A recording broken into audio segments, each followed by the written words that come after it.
आज कामदा एकादशी निमित्त पंढरपूरमध्ये 4 लाखांपेक्षा जास्त भाविकांची गर्दी झाली आहे। विठुरायाची दर्शन रांग आता गोपाळपूरच्या 6व्या पत्रा शेडपर्यंत पोहोचली आहे। उन्हाचा भाविकांना त्रास होऊ नये म्हणून पत्रा शेडमध्ये ठिकठिकाणी मोठमोठे कूलरही लावण्यात आलेले आहेत। याशिवाय दर्शन रांगेमध्ये उभारलेल्या भाविकांना खाण्यापिण्याची देखील सोय करण्यात आली आहे। दरम्यान याचाच आढावा घेतलाय आमचे प्रतिनिधी सुनील दिवाण यांनी। चैत्री एकादशी सोहळ्यासाठी हजारोंच्या संख्येने भाविक पंढरपूरमध्ये दाखल झालेले आहेत। आपण आता दर्शन रांगेत उभे आहोत। जवळपास 10 पत्रा शेड गोपाळपूरला उभ्या करण्यात आलेले आहेत।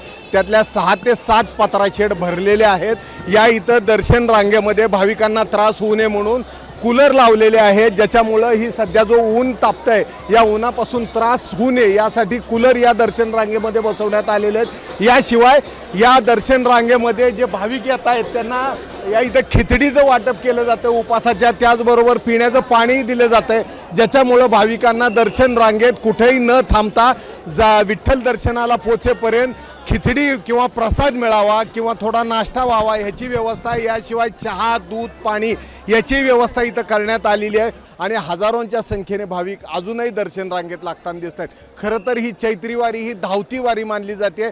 चैत्रीचं विठ्ठलाचं दर्शन घेऊन ही सर्व जे आलेली भाविक मंडळी असतात हे ज्योतिबा पन्हाळा आणि शिखर शिंगणापूर या इथं जात असतात, त्यामुळे याला धावती वारी म्हणलं जातं। आणि त्यामुळंच आजची जी गर्दी आहे ही चंद्रभागा स्नान आणि या इथं दर्शन रांग या ठिकाणी दिसते। कॅमेरामन अजित देशपांडेसह सुनील दिवाण, एबीपी माझा।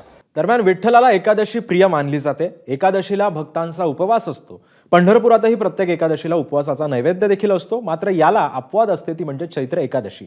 आज लाखो विठ्ठल भक्त एकादशी निमित्त प्रथेप्रमाणे उपवास करतात। मात्र विठुरायाला आज पुरणपोळीसह पंचपक्वान्नांचा महानैवेद्य दाखवला जातो।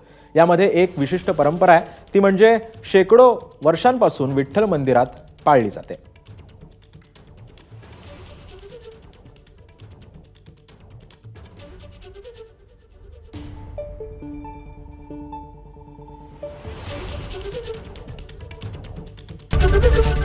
एबीपी माझा, उघडा डोळे बघा नीट।